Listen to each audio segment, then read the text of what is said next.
नमस्कार मेरे प्यारे बच्चों। हम पढ़ रहे थे मैथमेटिक्स में। पिछली क्लासेस में कई सारी चीज़ें हमने पढ़ी और उन्हीं चीज़ों से हम या उन्हीं क्वेश्चन से उन्हीं बातों से हम आगे बढ़ेंगे। ठीक है, सारी चीज़ें समझ में आ रही होंगी बहुत अच्छे से। और अब आगे बढ़िए, साथ साथ चलिए। भी मैं बार बार कहता हूँ कि स्टेप वाइज चलिए, एक एक रोज़ाना थोड़ा मैटर पढ़ेंगे तो बहुत अच्छे से आगे मंजिल पर पहुँच पाएंगे। और अगर अचानक से पढ़ना चाहोगे, एक दिन में एक चैप्टर की 10 क्लास देख लेंगे, 15 क्लास एक दिन में बैठ के देख लेंगे, नहीं देख पाओगे प्यारे बच्चों, है ना। चाहे एक्सपेरिमेंट करके देख लेना, इन्हीं क्लासों का करके देख लेना जो आपने बहुत अच्छी पढ़ी, उनको रिवाइज़ भी नहीं कर पाओगे। रिवाइज़ करने के लिए भी समय चाहिएगा। तो सारी चीज़ें मैं साथ साथ लेके चल रहा हूँ, साथ साथ चलते रहिए। तो पिछली क्लासेज में हम जो मेथड पढ़ रहे थे, अवकल समीकरण को हल करने का मेथड पढ़ रहे थे। और हम पढ़ रहे थे चर पृथक्करण विधि। क्या पढ़ रहे थे? चर पृथक्करण विधि, इसको हम कहते हैं वेरिएबल सेपरेशन मेथड। चर पृथक्करण विधि है, इसको हम कहते हैं वेरिएबल सेपरेशन मेथड। चर पृथक्करण विधि है, जिसको हम क्या कहते हैं? Variable separation method. ठीक है, वेरिएबल सेपरेशन मेथड में मैंने कुछ सवाल भी किए थे और आगे भी बहुत सारे क्वेश्चंस करने वाले हैं इसमें हम। ठीक है, वेरिएबल सेपरेशन में देखो एक एक सवाल करेंगे, चाहे एग्जाम्पल हो, चाहे अनसॉल्व्ड हो, चाहे कोई सा भी सवाल हो। नंबरिंग पे मत जाइए, सारे क्वेश्चंस हो जाएंगे, बस ऐसे बिल्कुल बेफिक्र होके पढ़िए। अब देखिए, वेरिएबल सेपरेशन या चर पृथक्करण विधि में मैंने बताया था कि काम इतना ही करना है कि dx के साथ सारे पद किसके आने हैं? x के, और dy के साथ सारे पद किसके आने हैं? y के। समझ रहे हैं मेरी बातों को? कि dx के साथ हम किसको रखेंगे? x वाले टर्म्स को। dy के साथ वेरिएबल सेपरेट करेंगे या पृथक कर लेंगे y वाले। एक तरफ x के, एक तरफ y के, दोनों तरफ क्या कर लो? समाकलन, इंटीग्रेशन। और इंटीग्रेशन करते ही आपके पास क्या आ जाएगा? आपका आंसर। ठीक है, कुछ क्वेश्चंस किए थे, आगे बढ़ते हैं दोस्तों। नेक्स्ट क्वेश्चन आपके पास 1 - x dy। नेक्स्ट क्वेश्चन है 1 - x dy -3 + y dx। -3 + y और ये है dx और इक्वल टू कितना दिया हुआ है? 0। 1 - x dy -3 + y इंटू कितना है? dx इक्वल टू कितना? 0। अब देखिए, करने को तो कैसे भी कर सकते हैं सवाल को, लेकिन अभी हम पहला ही मेथड पढ़ रहे हैं। जब बहुत सारे मेथड पढ़ लेंगे तो फिर एग्ज़ाम में ये भी पता चलना बहुत ज़रूरी है हमें कि सर हम इस सवाल में कौन सा मेथड लगाएं। तो इसके लिए आप शुरू से ही आदत डाल लो कि चाहे कैसा भी सवाल हो, कोई सा भी मेथड लगता रहा हो, हमने पहले सवाल को क्या लिखना है? dy/dx इक्वल टू में सवाल लिखना है, ताकि स्थिति क्लियर हो सके फिर कौन सा मेथड लगेगा। देखो अभी तो पहला ही मेथड पढ़ रहे हैं तो पहला लग जाएगा, लेकिन जब 4, 5, 6 मेथड पढ़ लेंगे तो फिर पता कैसे लगेगा। तो फिर इसलिए हमेशा से शुरू से आदत रखो कि हमें सर कौन सा मेथड लगाना है, dy/dx इक्वल टू लिख के फिर सोचेंगे। ठीक है, अब यहाँ से देखिए सॉल्यूशन। सॉल्यूशन देखिए, दिया है या गिवन दैट? दिया है या गिवन दैट? क्या दे रखा है प्यारे बच्चों? 1 - x dy माइनस ये हो गया 3 + y इंटू कितना हो गया? dx और इक्वल टू कितना? 0। अब देखिए इस चीज़ को मैं ऐसे लिख सकता हूँ 1 - x dy इक्वल टू ये हो गया 3 + y इंटू कितना हो गया? dx। dy के साथ y के पद लगा दो और dx के साथ किसके पद लगा दो? x के पद। ठीक है, इसको कहते हैं चर पृथक करने पर या सेपरेटिंग वेरिएबल्स कह दो, या तो ऐसे कर लो डायरेक्ट ही चेंज हो जाएंगे, या मैंने कहा कि पहले भी सवाल में क्या लिख लिया करो? dy/dx। ठीक है, तो dy/dx लिखेंगे तो ये तो हो गया 3 + y और ये हो गया आपके पास 1 माइनस कितना हुआ? x। ठीक है, अब यहाँ से स्थिति क्लियर दिख जाती है कि y, ये y वाले dy के पास चले जाएंगे और इन x वालों के पास कौन आ जाएगा? dx। ठीक है, तो अब देखो क्या करेंगे, चर पृथक करने पर या सेपरेटिंग वेरिएबल्स। चर पृथक करने पर सेपरेटिंग वेरिएबल्स। चर पृथक करने पर या सेपरेटिंग वेरिएबल्स।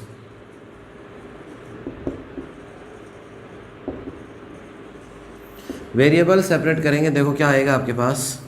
ये तो हो गया dy, ये ऊपर से कहा जाएगा नीचे, इसको ऐसे लिख देता हूँ y + 3 इक्वल टू ये हो गया आपके पास dx ऊपर, ये हो गया आपके पास 1 - x।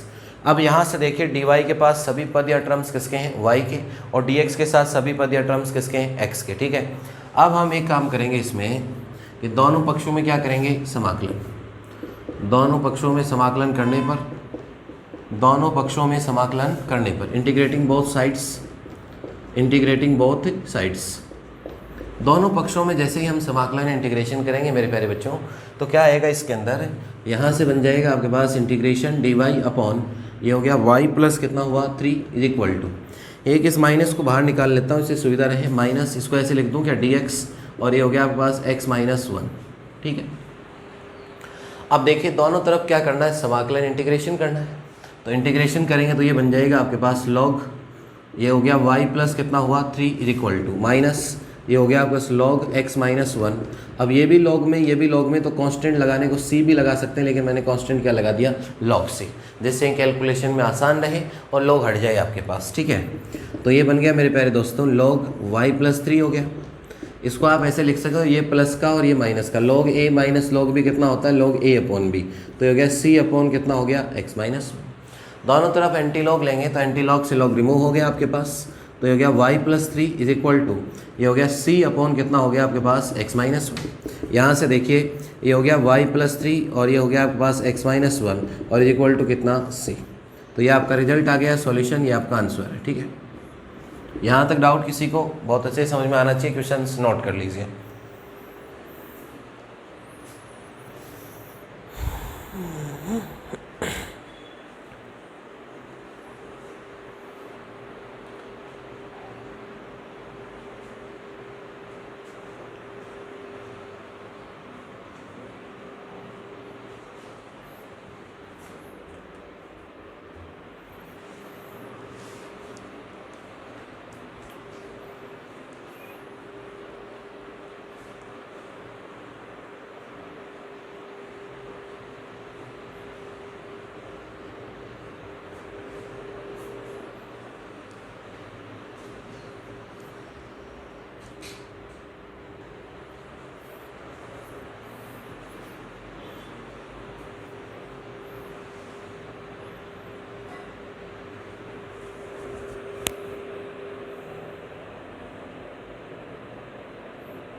लिख लिया होगा प्यारे बच्चों सबने। अब देखिए थोड़ा और स्टैंडर्ड बनाते हैं क्वेश्चन का। ये तो बेसिक क्वेश्चन थे जो आसानी पूर्वक हम सोल्व कर पा रहे हैं। ये क्वेश्चन इसलिए सीखे हमने कि हम मेथड सीख सकें। कौन सा मेथड सीख सकें? चर पृथक्करण विधि, या क्या सीख सकें हम? Variable separation method. ठीक है दोस्तों, अब देखिए यहाँ से बढ़ते हैं आगे।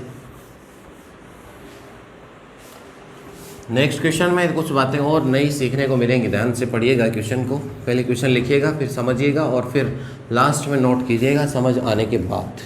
समझ रहे हैं मेरी बातों को? ठीक है, अब देखिए बच्चों, यहाँ से हम देखते हैं तो देखो क्या है क्वेश्चन आपके पास। A x D Y upon D x question है। A x D Y upon D x और प्लस में है आपके पास 2y is equal to x y, 2y is equal to x y, और ये दे रखा D Y upon D x. अब देखिए कई बातें, पहले सुनो ध्यान से, क्वेश्चन नोट कर लो। यही लिखा हुआ है एग्जाम में कि हल करो या क्या करना है इसको, सॉलिड।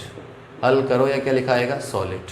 मेथड नहीं बताएगा भी कौन से मेथड से करना है, इसीलिए तो मैं बहुत बेसिक से चल रहा हूँ, नहीं तो मैं फटाफट कर देता सारे सवाल। चर पृथक्करण लगना, अगले एक्सरसाइज में अगला मेथड लगना है। हम सीख गए, बड़ी खुशी खुशी के साथ एग्जाम में गए। अब एग्जाम में जाने पता चला कि मेथड का नाम ही नहीं आया, अब कौन सा मेथड लगे। इसलिए कंसेप्ट सीखने बहुत ज़रूरी है। अब मैं एक बात कह रहा हूँ, देखो सॉल्यूशन तो लगा लो चाहे, और कॉपी पेन बंद करके मेरी बात सुनो। देखिए एक बार पेन रख के बात सुनिए। पूरे चैप्टर में जब भी किसी सवाल में एक से ज़्यादा D Y upon D X आता हो, या एक से ज़्यादा डी वाई एक से ज़्यादा डी एक्स आता हो, तो पहले उनको एक जगह करना बहुत ज़रूरी है। पहला काम, जब भी पूरे चैप्टर में कहीं भी किसी भी प्रश्न में किसी भी विधि में एक से ज़्यादा जगह D Y upon D X आता है, तो पहले उनको करो एक जगह। पहले उनको क्या करो, एक जगह, और उसके बाद मैंने कहा वो काम ज़रूर करना, D Y upon D X एक तरफ और बाकी सवाल दूसरी तरफ। फिर से रिपीट कर रहा हूँ कि पूरे इस चैप्टर में कहीं भी D Y upon D X अगर एक से ज़्यादा जगह आता हो, तो D Y upon D X को पहले एक जगह करते, कॉमन आ जाएगा दोनों में से, और उसके बाद में dy अपॉन dx एक तरफ, बाकी पूरा सवाल एक तरफ, जिससे कि स्थिति क्लियर हो सके कि कौन सा मेथड इसमें काम आएगा। समझ गए मेरी बातों को? अब देखो सोल्व करते हैं अपन इसको। दिया है या गिवन दैट, दिया है या गिवन दैट, क्या दिया हुआ दोस्तों? ये दिया हुआ ax dy अपॉन क्या दिया हुआ है dx, और प्लस कितना दिया हुआ है 2y इज इक्वल टू क्या है xy, और ये हो गया आपके पास dy अपॉन dx। ठीक है, यहाँ से देखो dy अपॉन dx एक से करते हैं हम, तो पहले इसको सोल्व कर लो। ये तो हो गया ax, लाइन चाहे एक लाइन बढ़ा लिया करो लेकिन सवाल सही होना चाहिए, हमेशा से मेरा नियम है। 2y इज इक्वल टू कितना हो गया xy, और ये कितना हो गया dy अपॉन dx। इधर ले आओ इसको, या इसको इधर ले जाओ, एक ही बात है। तो ये तो हो गया ax, इसको इधर ले आए तो माइनस का कितना हो गया xy, यही हुआ। और दोनों में से कॉमन कितना आ गया dy अपॉन dx, इसको उधर भेज दिया तो हो गया माइनस का कितना 2ay। समझ रहे हैं मेरी बातों को? अब यहाँ से देखिए इसको इधर नीचे लगा दो, तो ये हो गया आपके पास, यहाँ से देखिए dy अपॉन कितना हुआ dx इज इक्वल टू, ये हो गया माइनस का 2ay अपॉन, ये हो गया आपके पास ax माइनस कितना हो गया xy। ठीक है, यहाँ से एक काम करो, x कॉमन ले लो, इसमें से माइनस भी कॉमन ले लो ताकि वे प्लस हो जाए। तो ये हो गया आपके पास dy upon dx is equal to, ये तो हो गया प्लस, किससे हुआ, नीचे से माइनस x कॉमन ले लिया तो x कॉमन आ गया, यहाँ बच गया y माइनस कितना हो गया a, ये उधर चला जाएगा, माइनस भी कॉमन ले लिया। किसी को कोई समस्या यहाँ तक? ठीक है, अब देखिए सवाल जब सोल्व कर लेते हो तो स्थिति अपने आप क्लियर हो जाती है। देखो ये पार्ट कांस्टेंट है, इसको तो कहीं भी रख लो 2a को, तो ये y और ये इतना इतना भाग तो y के पास चला जाएगा, x रहेगा उसके पास, कौन आ जाएगा dx। अब स्थिति क्लियर हुई कि नहीं हुई कि चर पृथक्करण लगेगा। यहाँ से देख के बता सकते थे क्या कि ये चर अलग अलग होंगे या नहीं होंगे? नहीं बता सकते। इसीलिए मैं बार बार कह रहा हूँ मेरे प्यारे बच्चों कि सबसे पहले जो भी प्रश्न है या जो भी क्वेश्चन है, उस क्वेश्चन में आपको dy अपॉन dx एक जगह करना है, एक से ज़्यादा जगह है, और एक साइड लिखना है, फिर कोई सोल्व होता है सोल्व कर लो, फिर स्थिति क्लियर हो जाती है अपने आप कौन सा मेथड लगेगा। इसलिए जब अपन यहाँ पढ़ेंगे तो किसी प्रकार का कन्फ्यूजन नहीं होगा एग्जाम में कि कौन सा मेथड लगने वाला है सर। बहुत सारे बच्चों की ये समस्या है कि थोड़े दिन बाद जब एक चैप्टर पढ़ लेंगे तो मेथड कौन सा लगेगा। अब वो मेथड कैसे पता चले, ये शुरू से बेस मजबूत करना पड़ता है इन चीज़ों के लिए, तब जाके मेथड का पता चलता है। ठीक है, यहाँ से देखो ये इसको इधर ले आता हूँ तो ये तो हो गया y माइनस a, और इधर से y ले आता हूँ कांस्टेंट का लेके, क्या करूँगा 2a तो कांस्टेंट है, तो ये 2a तो इधर छोड़ दिया, देखो ये तो इधर ले आए y माइनस a, नीचे कितना आ गया y, साथ में कितना है dy is equal to 2a तो कांस्टेंट है, और नीचे कितना है x, और इधर से कौन चला जाएगा dx। ये क्या किया हमने, यहाँ लाइन लिखनी पड़ेगी, चर पृथक करने पर सेपरेटिंग वेरिएबल्स, चर पृथक करने पर सेपरेटिंग वेरिएबल्स। ठीक है, अब दोनों तरफ देखो dy के पास सारे पद किसके हैं y के, और dx के पास सभी पद या टर्म्स किसके हैं x के। तो दोनों पक्षों में मेरे प्यारे बच्चों क्या करेंगे, समाकलन इंटीग्रेशन। तो दोनों पक्षों में समाकलन करने पर, दोनों पक्षों में समाकलन करने पर integrating both sides, integrating both sides, दोनों पक्षों में समाकलन करने पर, तो ये हो गया integrate y minus a upon y into कितना हो गया dy is equal to 2a तो कांस्टेंट है, ये हो गया 1 अपॉन x इंटू कितना हो गया dx। ठीक है, यहाँ तक नोट करो, फिर इसका समाकलन करते हैं, फिर अपने पास रिजल्ट आ जाएगा। करो देखिए नोट, समझ में आया ना सबको? स्टैंडर्ड सवाल है, एग्जाम में आने लायक सवाल है भी।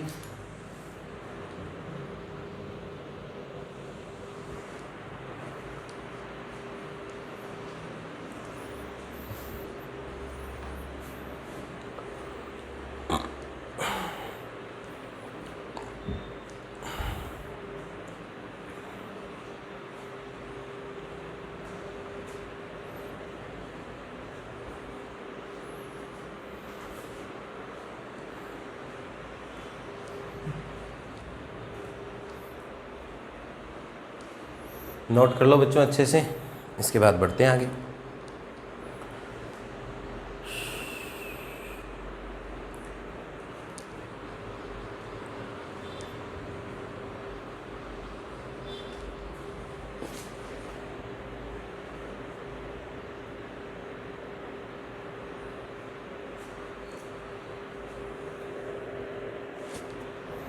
कर लिया होगा नोट सबने?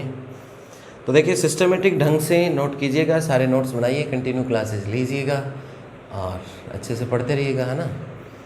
इसके बाद देखो समाकलन इंटीग्रेशन करना है तो कोशिश तो कर लो। इंटीग्रेशन आसान है, कैसे करोगे? इतना सा ही तो करना है इंटीग्रेशन, आसान है सवाल। तो देखो मैं बता देता हूँ, फिर भी कोशिश कर लिया करो भी। इंटीग्रेशन तो हम पढ़ के आए हैं पहले से, कितने सालों से पढ़ते आ रहे हैं। तो देखो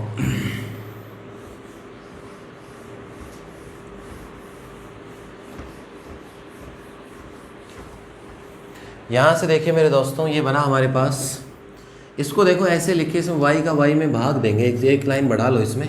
तो ये हो गया आपके पास 1 माइनस ये हो गया a अपॉन कितना हो गया y, और साथ में कितना लगा हुआ dy is equal to 2a तो बाहर है आपके पास, इंटीग्रेशन ये हो गया 1 अपॉन x इंटू कितना हुआ dx। ठीक है, अब यहाँ से देखिए अब हो जाएगा बहुत आसानी पूर्वक।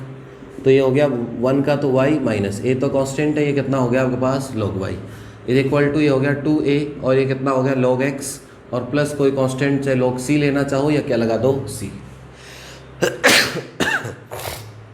अब देखिए हो गया सोल्व। आप चाहो तो इसमें चीज़ें एक साथ लिख सकते हो या अलग अलग लिख सकते हो। देखो ऐसे भी लिख सकते हैं, y इज इक्वल टू ये उधर चला गया, a तो कॉमन आ गया दोनों में से, ये 2 बचा, 2 इसकी पावर में चला गया तो ये हो गया log x की पावर कितनी हो गई 2, और ये कितना हो गया आपके पास log y, और प्लस कितना हो गया आपके पास c। तो ये हो गया y is equal to a, यहाँ से देखिए log a log भी लग जाएगा तो log x स्क्वायर y और प्लस कितना हो गया c। तो जितना आपसे आसानी पूर्वक सोल्व हो उतना ही सोल्व किया करो। बुक में कई बार कांस्टेंट c लेता है, कई बार log c। अपने तो एक प्रोफॉर्मा बना लो कि जिस सवाल में सारे लोग आए उस सवाल में कांस्टेंट log c और बाकी सामान्य सवालों में कांस्टेंट कितना लेना है c, उससे कोई फ़र्क नहीं पड़ने वाला। ठीक है,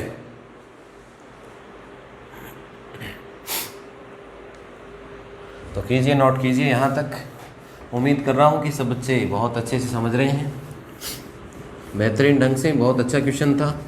यहाँ से देखो बहुत सारी बेसिक बातें बता रहा हूँ, जैसे हर सवाल में dy अपॉन dx लिखना है। किसी भी सवाल में एक से ज़्यादा बार, किसी भी प्रश्न में या किसी भी क्वेश्चन में अगर एक से ज़्यादा बार आपको क्या मिल जाए dy अपॉन dx, तो उस प्रश्न में dy अपॉन dx सबसे पहले एक जगह करते हैं। एक जगह मतलब सब में से कॉमन लेके और एक साइड करते हैं उसको। ठीक है, नेक्स्ट क्वेश्चन लिखेंगे। देखो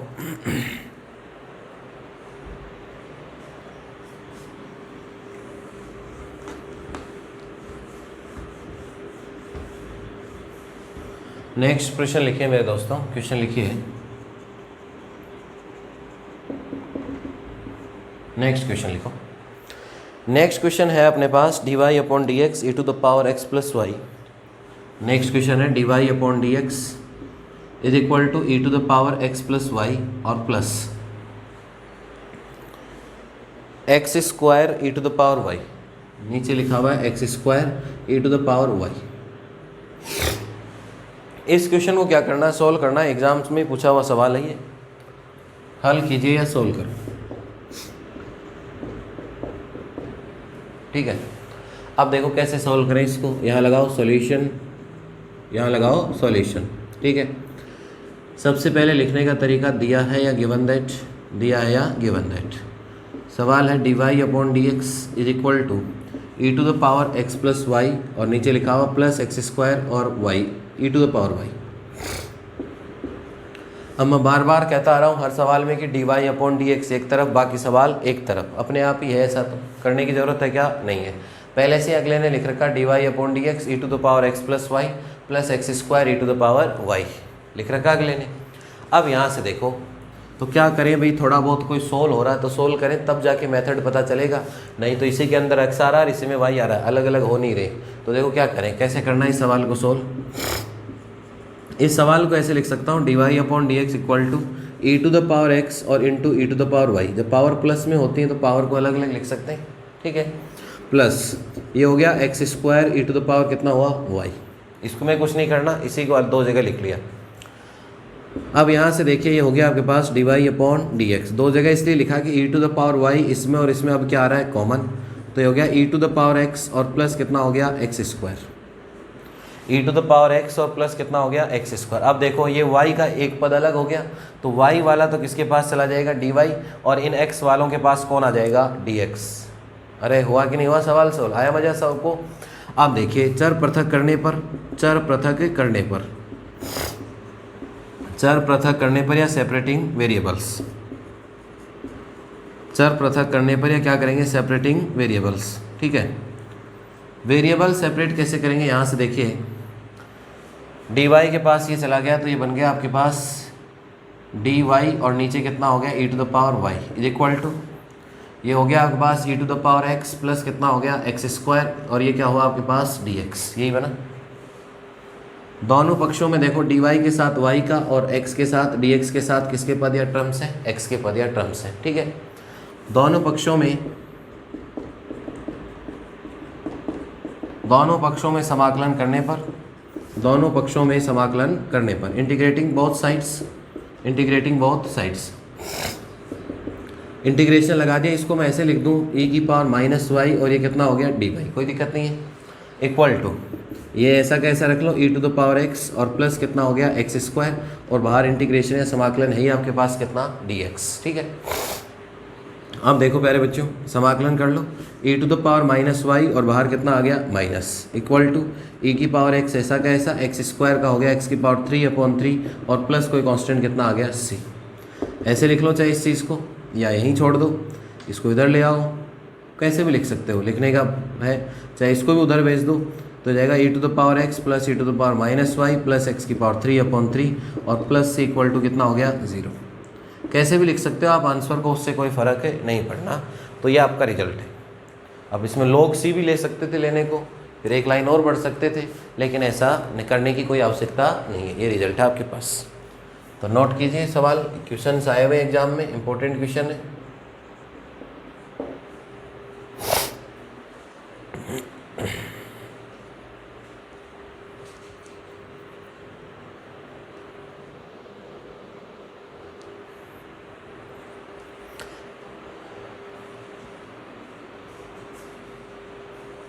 देखिए रोज़ाना थोड़ा थोड़ा पढ़ते रहेंगे, 2-2, 4-4, 5-5 सवाल करते रहेंगे। अभी जैसे आप लोगों के पास बुक्स वगैरह सबके पास हो जाएंगी तो फिर प्रैक्टिस भी दे देंगे, ठीक है ना। तो फिर आप प्रैक्टिस करके आओगे रोज़ाना, जैसे 5-6 सवाल हम नहीं यहाँ करेंगे, थोड़ी और गति बढ़ा देंगे। एक बार सीख तो जाओ, सबको आपको पढ़ने की आदत तो पड़ जाए। नए पेपर जो चला अपना, नए पेपर पढ़ने की आदत तो पड़े सब बच्चों को। तो इसलिए बहुत बेहतरीन ढंग से चल रहे हैं अपन। और एक रोज़ाना की एक बहुत बड़ी चीज़ होती है निरंतरता ज़िंदगी में। ज़िंदगी में चाहे कोई भी काम देख लीजिए, जो भी जिम वगैरह होती है, कोई भी एक्सरसाइज व्यायाम होता है, व्यायाम से बॉडी बिल्डर जो बनता है वो एक दिन में नहीं बनता। पहले दिन जाता है, 2 दिन जाता है, 3 दिन जाता है, 4 दिन। अब आप देखो कि मैं एक दिन 24 घंटे जिम कर लूँ और फिर 1 महीने भर आराम करूँ, हो सकता है क्या? ऐसा नहीं हो सकता। तो ये बहुत सटीक उदाहरण है, जीवन के वास्तविक उदाहरण है। यही उदाहरण पढ़ाई में एप्लीकेबल होता है। निरंतर पढ़िए, चाहे 2 घंटे ही पढ़िए, लेकिन पढ़िए निरंतर। ऐसा नहीं कि एक दिन तो मैं संडे को दिन रात करूँगा और 6 दिन घूमता फिरूँगा, तो उससे कोई फ़ायदा नहीं है, ठीक है। तो इसलिए निरंतरता बहुत ज़रूरी है। व्यायाम एक्सरसाइज करने वाले जो करते हैं, अपन भी करते हैं, तो सारी चीज़ें एक निरंतर रोज़ करनी होती है, रोज़ करनी होती है ना। खाना भी अपन खाते हैं, तो ऐसा थोड़ी ना है कि बोले 2-3 दिन का एक साथ खा लेंगे फिर बोले मैं कहीं जा रहा हूँ तो घर से खा के चला जाता हूँ 2-3 दिन का खाना, और फिर आगे जाके कहाँ ज़रूरत पड़ेगी। होता है क्या? ऐसा नहीं होता, नहीं होता। तो निरंतरता, कंटिन्यूटी बहुत ज़रूरी है। इसलिए रोज़ाना पढ़िए, थोड़ा थोड़ा पढ़िए और स्टेप वाइज पढ़िए। अब जैसे थोड़ा थोड़ा पढ़ेंगे, डॉक्टर क्या कहता है हमको जब भी जाते हैं अपन कि खाना खाइए एक साथ मत खाइए, दिन में 2 बार की जगह 4 बार खाइए, थोड़ा थोड़ा खाइए। जो आप 2 बार में एक साथ ठोस ठोसा लेते हैं ना अपन कि भर गया भाई अब तो काम पूरा, जब यहाँ तक टच हो जाता है पूरा कि अब आगे पॉसिबिलिटी नहीं है, फिर आगे सांस नहीं आ रही है अपन को, तब तक लगे रहते हैं। तो डॉक्टर क्या कहता है, ऐसा न करके उसी खाने को आप 3-4 बार कीजिए तो और बेहतरीन होगा। वैसे ही एक दिन में 10 सवाल करके एक्सरसाइज करके, उससे बेहतरीन है कि आप टुकड़ों टुकड़ों में 3-3, 4-4 सवाल करके रोज़ाना से 2 दिन में कर लो वो काम, तो बहुत अच्छी चीज़ होगी वो आपके लिए। समझ रहे हो मेरी बातों को? तो ये नोट कर लिया होगा सबने। इसलिए एक कंटिन्यू मैनर में चलिए, निरंतर ढंग से पढ़िए प्यारे बच्चों। और जब तक निरंतर ढंग से नहीं पढ़ोगे, सीढ़ी दर सीढ़ी नहीं चलोगे, तो बहुत ही मुश्किल आएगी जीवन में। अभी तो क्या है, शुरुआत है, ये तो एकेडमिक्स है, बहुत सारा जीवन बाकी है, कंपटीशन एग्ज़ाम से फाइट करने हैं, कितने सारे काम करने हैं, उनमें रोज़ पढ़ना पड़ता है। रोज़ 5-5 घंटे पढ़ने वाला बच्चा ही IAS बन जाता है, लेकिन महीने में एक दिन मैं पढ़ लूँ और फिर बाकी 7 दिन नहीं पढ़ूँ, वो नहीं बन पाता है। आप ही देख लो एक बार, जो बच्चे रोज़ पढ़ रहे हैं, आपके साथी यहाँ से रेगुलर पढ़ रहे हैं, उनके नोटबुक देखो और उनसे प्रश्न पूछ के देखो। आप एक बार कोई भी क्वेश्चन उनसे पूछिए कि वो क्वेश्चन कर पा रहे हैं या नहीं पा रहे हैं, 100% कर देंगे क्वेश्चन। और बहुत क्या कहेंगे, अरे यार मस्त चल रही किताब, बहुत आसान किताब है, यही कहेंगे। पूछ के देख लो आप बच्चों से, क्यों कह रहे हैं वो ये बात कि उनके अंदर निरंतरता है, कंटिन्यूटी है। यही ऑफलाइन में क्लासेज में, क्लास में मैं चाहे कितना ही पढ़ाऊँ, थोड़ा सा ही पढ़ाता हूँ मैं, ज़्यादा कभी बर्डन देता भी नहीं हूँ कि ये अपन भैया आज लिखो, आज 2 घंटे 4 घंटे, कभी नहीं पढ़ाता मैं। क्योंकि उससे क्या है कि मेरे लिए तो चाहे मैं तो एक दिन में पढ़ा दूँगा, 24 घंटे भी ये बुक चला दूँगा, तो मैं तो साल में ये बुक 8 बार पढ़ाता हूँ, 10 बार पढ़ाता हूँ, ठीक है। तो मुझे तो कोई उस चीज़ से फ़र्क नहीं पड़ता, और इतने सालों से पढ़ा रहा हूँ, तो मैंने तो कोई ये पता नहीं कितनी ही 100 बार बुक पढ़ा दी होगी ये। तो इसलिए मेरे लिए तो कोई बड़ी चीज़ नहीं है, और मेरे को तो दिन भर पढ़ाना ही है भाई। दिन भर चाहे मैं 10 किताबों को अलग अलग हर घंटे बदल के बुक पढ़ाता हूँ, एक दिन में एक क्लास को 10 घंटे पढ़ाता हूँ, मुझे तो दिन भर पढ़ाना है। मेरे लिए तो सारी किताबें, चाहे मैथ्स हो चाहे फिजिक्स हो, सारी एक जैसी हैं। समझ रहे हो मेरी बातों को? इसीलिए मैं ज़्यादा लंबी अभी क्लासेस शुरू नहीं कर रहा, थोड़ा सा टाइम ड्यूरेशन भी कम लेके चल रहा हूँ, क्योंकि शुरुआत है। ऐसा नहीं है कि मैं कोई यहाँ दिखाऊँ कि ये क्लासें चलेंगी इतनी लंबी, नहीं भाई, दिखावा नहीं है। वास्तविकता चीज़ अलग है और दिखाना अलग चीज़ होती है। मैं वास्तविकता में विश्वास करता हूँ और बच्चों के हित में विश्वास करता हूँ कि बच्चे समझ रहे नहीं। अब मैं लगा दूँ 1.5 घंटे की क्लास कि देखो कितनी बड़ी कितनी भयंकर पढ़ाई हो रही है। क्या पढ़ाई हो रही है? मैं पढ़ रहा हूँ उसको, तो मैं तो कर दिया सोल्व, और आपके समझ आ नहीं रही, आदत ही नहीं अभी तक। इसलिए बहुत स्लो मोशन में चलिए, साथियों से बताते रहिए कि इस तरीके से पढ़िए, सर ने ये बात कही है। और मेरी बात ज़्यादा अप्लाई मत करो, 1 सप्ताह के लिए अप्लाई करके देख लो, 1 वीक के लिए, 4-5 दिन अप्लाई कर लो, 6 दिन कर लो, एक पूरे वीक कर लो। उसके बाद आप जीवन भर याद रखोगे, यार गुरुजी ने बात सही कही थी। और नहीं, अगर मेरी बात गलत लगे तो मुझे ही बता देना कि सर नहीं, ऐसा नहीं, हम तो 6 दिन की पढ़ाई 1 दिन में करके मैं ये काम कर रहा हूँ, देख लो, और मेरे सब याद है, सब कंसेप्ट क्लियर है, तो फिर वो बता देना भी। लेकिन फिर कह रहा हूँ, वही बिल्डिंग या मंजिल चढ़ने वाली सी बात है। सीधा सा उदाहरण, एक सीढ़ी हम चढ़ते जाते हैं बहुत धीरे धीरे, तो चाहे बिल्डिंग 10 मंजिल की हो चाहे 15 मंजिल की हो, अपन तुरंत चढ़ जाते हैं, थोड़ा सा टाइम तो लगता है। एक अपन 4-4 सीढ़ी कूद के चढ़ रहे हैं, 2 सीढ़ी एक साथ चल रहे हैं, और उसके बाद 2 मंजिल बाद में बीच के अंदर अपन सांस लेते हुए मिल रहे हैं, बीच में मिल रहे नहीं मिल रहे। और एक वो बंदा जो एक सीढ़ी बहुत आसानी पूर्वक चढ़ता जा रहा है, तो वो 10 मंजिल जब पूरी बिल्डिंग पे चढ़ जाएगा ना, छत या टॉप पे पहुंच जाएगा, उसके बाद भी उसकी सांस नहीं फूलेगी। एक सीढ़ी चढ़ते रहो बिल्कुल धीरे धीरे।